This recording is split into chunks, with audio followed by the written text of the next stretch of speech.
So I was 14 on my first trip, and we were in a group of people, kids from around the country came together. They grouped us up into groups of people we didn't know. First day on the mission trip, I went out and we worked for a woman named Virgie Potter. So we were working for Miss Virgie that was in the hills of Tennessee. Probably the house had been a log cabin. We were painting her roof red. And the other thing we were doing was building steps for Miss Virgie so she could get into her porch, into her house. So the day is winding up and we're almost finished and it's time to leave. And you know, we're teenagers, so we're hungry, we're ready to get back to camp and eat.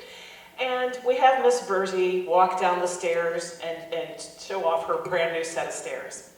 So she goes down the steps and she goes back up, to much fanfare of us kids. She goes into the house. When we notice on the steps, there are red dots. So the kids say, oh, I'm sure the red dots are from the red roof that we just painted, her tin roof that we were painting. I'm sure it was just drops of paint that came down. But the adult said, that's not red paint. There is something happening to Miss Potter. So as it turned out, long story short, we ended up, this group of kids, an adult that had never met before, took this woman that we just met that day and took her through the winding roads of the Tennessee hills to a hospital that took about 45 minutes. And the doctor said that if she had waited even one more hour, she would have died. She would have bled to death. That impacted me and set me on a course in my life that I would never have imagined. I was part of something that made an impact. Me, at 14, literally saved a woman's life because of service. Now, I grew up in West County, and our job was to really not pay attention to our neighbors around us and not really look at that. But what I realized on that day is my faith had called me to compassion. My faith had called me to hear that people really were my neighbors, even if I never met that person. A core value of my faith was to take care of your neighbor, to reach out to your neighbor. And this was an opportunity to do that. It had an impact on my life. Because then, as of now, what happens with teens is teens really want a chance for a sense of belonging. They want to make a difference in what they're doing. They want to be able to know that someone is helping guide them to do the right thing. And often, it is our faith values that moves us to this point. We want to know that you matter. We want to know that what we're doing makes a difference. So who's reaching out to our teens these days? Well, we have various groups. We do have one end of the spectrum. We have groups like the Ku Klux Klan. We have groups like ISIS. We have groups like gangs that are more than happy to find those kids that are looking for a purpose, that are looking for a reason to do something in their life. But we also have various civic organizations, but I want to focus on our faith groups. Our faith groups want to find that same belonging. The kids who participate in faith groups, it's not just churches, it's mosques, it's the temples, it's the synagogues. All of these places are places where kids have their own faith values and they want to do something, they want to feel like what they're doing makes a difference. But I'm not sure that our faith community is really listening. The Pew Research Center does a survey. They started this in the late 90s, and they've been doing it periodically ever since. And they're just simply asking people, what is your religious affiliation? Where do you see yourself in the religious affiliation spectrum? And they give a whole list of denominations and of faith groups. And at the very bottom it says, none of the above. And what they have found from the late 1980s till up until last year is more and more people are checking none of the above. These are people who were raised in religious households, but they don't identify with that religion anymore. And in 2015, 23% of the adult population checked that they are none of the above. So they are referred to as the nuns, not N-U-N, like sister nun, but nun, N-O-N-E-S. They are the nuns. 35% of millennials in 2015 said they were nuns. In 2018, when they asked this question, 6 in 10 teens said that they were nuns. And when they dug deeper, they asked, why? Why is that? And they said because they question their religious teaching on social and political issues. What's that mean? That means that our teens today are seeing a disconnect between the things that we say in our faith community as values and what we are actually doing. They are seeing that most of the time when our faith community gets together, they're arguing over budgets, and they're making lists of who can be welcomed and who cannot be welcomed. And the teens are saying that's so inconsistent with love your neighbor and feed the hungry and take care of the poor, and that's so inconsistent. So maybe I was raised religiously, but I don't identify with that because those values don't speak to what you are actually doing.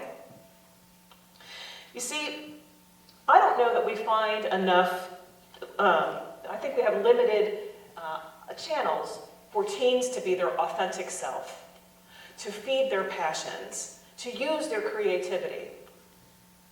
And so in a world that is increasingly putting more energy into divisiveness, and this town is a great example of that. In St. Louis, we talk a lot about North County and South County and West County. It's actually the same county. We talk a lot about city versus county. We talk about black versus white. We talk about all these ways to divide ourselves. And so what I say to you is when we work on core faith values and finding those core faith values together and focus on that, what we find is unity. We find togetherness. And we channel that energy that happens with youth for positive work.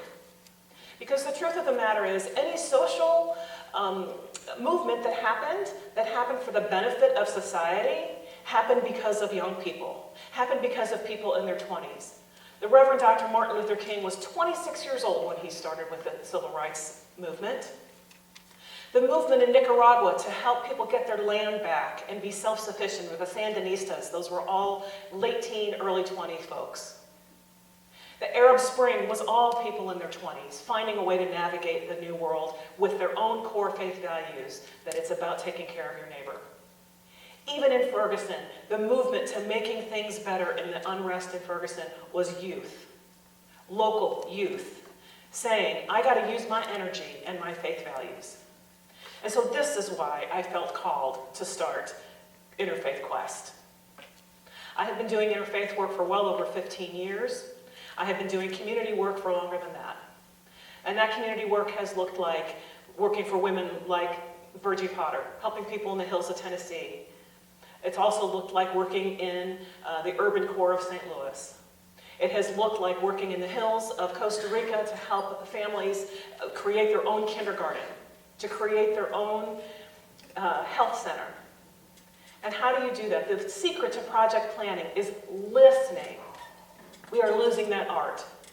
How do we listen to what it is that people really want? Not waiting for them to stop talking so we can tell our point of view, but listening to what it is that they really want. And this is the core of interfaith work. What is interfaith work? It is not everybody standing off their rough edges to all be the same, to be the same religion. It's not a chance for everybody to proselytize and change somebody else's mind about their religion. It is not that. What it is a chance for everyone to come for their authentic selves. Come and find a way that you can see the best intention of the other person. Come with what you know about your own faith. No one's asking to be an expert in their own faith, but everybody knows what those core values are. And how do we work that together? So we work with Christians, Muslims, Jews, Hindu. We work all faiths, and kids of no faith come together and say, at the end of the day, what we all know is that we all know we need to feed the hungry. We need to take care of the poor. We need to care for our neighbor. That's what we know. And I've heard it said that once we take care of all of those things, then we can start arguing about theology. But let's start with what we're all supposed to be doing. And so I like to create a framework in which the kids can use their creativity and their passion to move forward. So that has looked like events like the Interfaith Iftar. This will be the 6th year that we have done an Interfaith Iftar.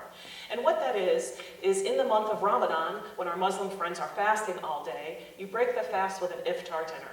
And most of the time, that's a very familial time where the families come together. But we have done a youth interfaith iftar, so that the non-Muslim kids can come and enjoy with the Muslim kids how they break the fast. And I love those nights. The kids start off very pious and very quiet, probably because they're hungry from fasting all day.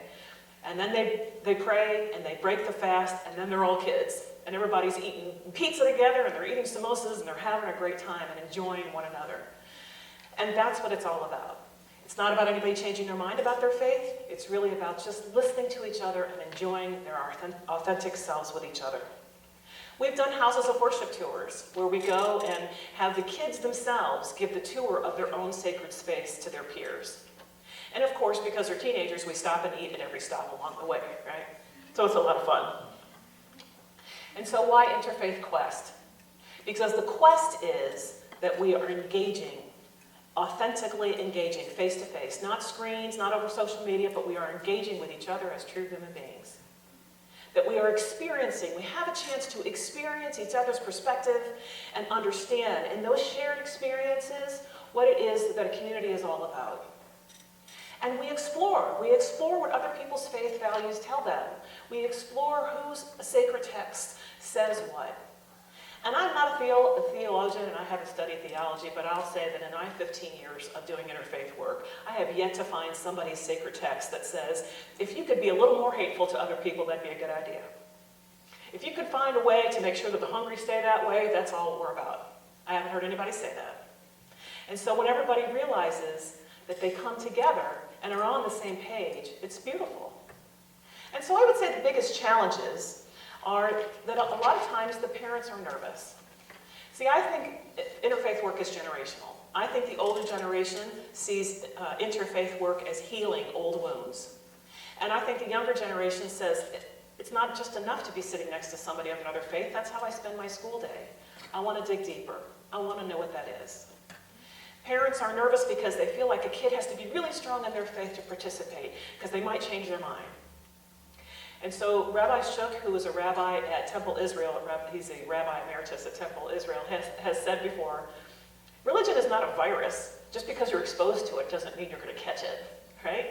And so being able to have the kids participate and really listen to each other and hear each other, most of them come away saying, I had no idea we were that much alike. We have far more in common than we do different. And most of the kids say, I really learned something about somebody else I didn't know before. And so it's not about changing anybody's mind. And oftentimes the way I address that is I have a permission slip for the kids to fill out. But it's really for the parents to see that we're not allowing proselytizing, but it's really about just the kids coming together. Because when you have authentic interaction, when you have an opportunity for people to learn, they learn more about themselves and others and how to get along.